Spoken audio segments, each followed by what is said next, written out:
Alright guys, what's going on? This is Otis here, and I thought today I'd do another video, about scout helicopter tactics after the patch, because, the last ones that I've done before have been pre-patch, and so, I thought, probably now's the perfect time to do one again, since I've gotten a lot of subscribers, at least since my last one.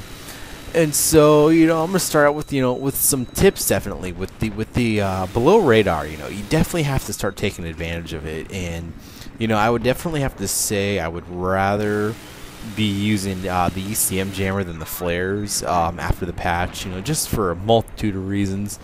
And the first one is that if you're just using flares and someone ends up having a Stinger missile on you, well, pretty much if they've got two people using a Stinger missile and they're coordinating their attack, if one shoots, that lock-on's still going to be there for that next person. So right when your flares are away, that other person can shoot, and you'll get disabled pretty much, almost instantly right after you flare, which is, kind of unfortunate, but it's a very good balance, in between the with the flares and the Stinger missiles, being able to disable and stuff. And another thing that I would also say too is, if you're getting a lock on from someone, you know it's on the ground, get below that radar and just do those aggressive, like low-flying ground tactics to get that distance between you and that guy using the Stinger on the ground. And that's just because, those Stingers now, they have such limited range that if you're able to, to distance yourself really quickly or get an object in front of you, that lock's going to break almost instantly. That you can get, maybe above radar, find out maybe where they're coming from, like.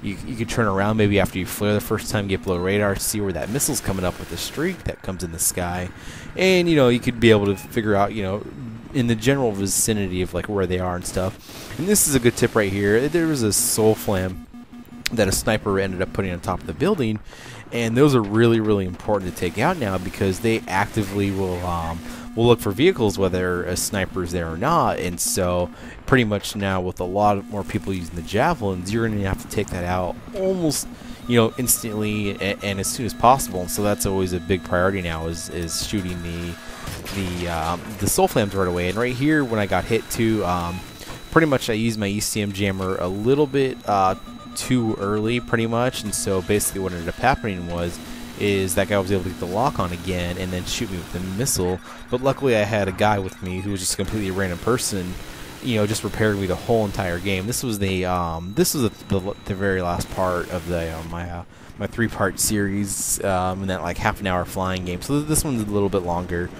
and it's just 10 minutes pretty much. And so I got some good flying here and stuff. I'm still trying to take out that damn soul flam because I don't know, sometimes they're so easy to take out and other times they're ridiculously hard. And so I ended up finally taking it out there. It was like my 6th or 7th run. And another thing too, like I saw the helicopter just start to shoot at me and you can hear him and stuff, and I know he's around me.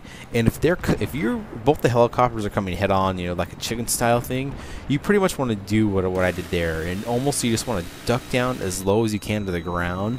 And basically what's going to happen is you two are both going to fly past each other, and if he's not using the air radar, he's not going to really know where where you are unless someone's calling out to him in the squad and whatnot, or on the team chat saying where the scout helicopter is. And so you'll have that option to like fly back up and turn around, and you'll be able to hopefully find him and shoot him down before he can find you, which which was I was able to do right there, which was a pretty nice too, because I'm mostly on the hardcore too, so it's a little bit harder too. It's a little bit easier to shoot the helicopter pilots out too. And I don't know how many times I've been shot out by like snipers or just someone using like a normal gun too. It happens a little bit later on where I end up getting shot out with just a normal gun.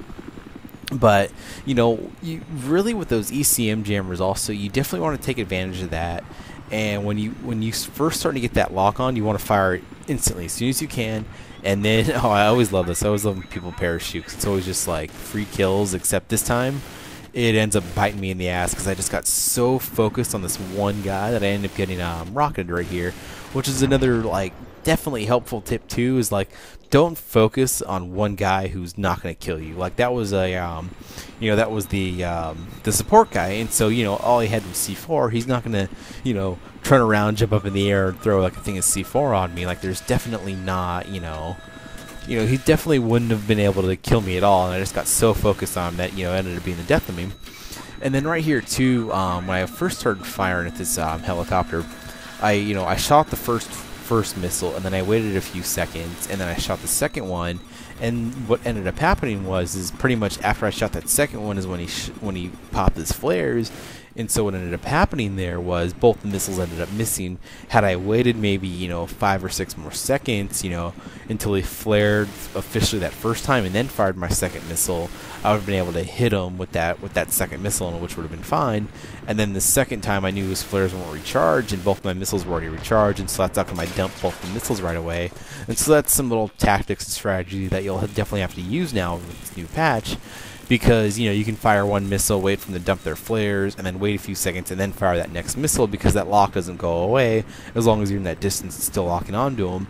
And that brings me to another point too. Is another reason why I like using the laser painter, because it helps your vehicle lock on a lot faster. So if you're using the missiles for the scout helicopter, it locks on a lot faster too. And so even if you do happen to fly away, you can engage them a little bit quicker, by putting your nose down and closing the distance on the gap between everyone. So that's definitely like maybe a little bit helpful tip there. Here's where I'm firing one again, and then I fire a second one because I didn't see any flares pretty much.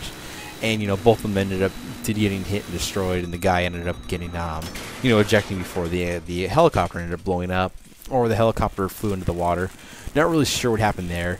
And another thing, what a lot of people are getting confused about too with this under radar thing is if you lock onto someone and then shoot your missile and then you get below radar, you're still going to get hit. And so in order for you to use that under your radar, effectively to your advantage, you've got to get below that radar before that missile gets launched. And so that's another mistake that I'm still making occasionally, but I see a lot of people make that mistake. I think it was in the last video where pretty much that happened, where I was trying to lock onto a guy. I think maybe even in the first part of this video too, where you go and you end up locking on someone when they're above the radar. You launch your missiles, and then they go below radar, thinking they're not going to get hit because they're below radar, but those missiles are already locked on and away, and so there's nothing they can do unless they have flares, which they didn't have because they already used, and so they're still going to end up dying. Which is just another helpful thing is if you're going to use that below radar, you got to get below radar or get behind a building or something too. And there's always that fight or flight option too when you're facing another helicopter, depending how high up you are. Because sometimes what I'll do is I'll get below radar if they're in front of me. Maybe if they fired like one missile already, or I use my flares or my ECM jammer. But there's times too where that's not really an option. Maybe they're too close, and if you drop too low below radar, they're just gonna switch to your guns, and they're just gonna obliterate you anyways, regardless. And so it's just kind of one of those things that definitely takes experience of where you kind of are, like with your altitude with the helicopter up and down and whatnot. And so that helicopter was already just starting to lock onto me, and I just dumped both my flares just really quick, not my flares, my missiles really quick towards him, and I ended up not getting the kill, but my laser designator ended up marking him, so a tank was able to use the guided shell and take him out pretty quickly and get the get the assist for that too.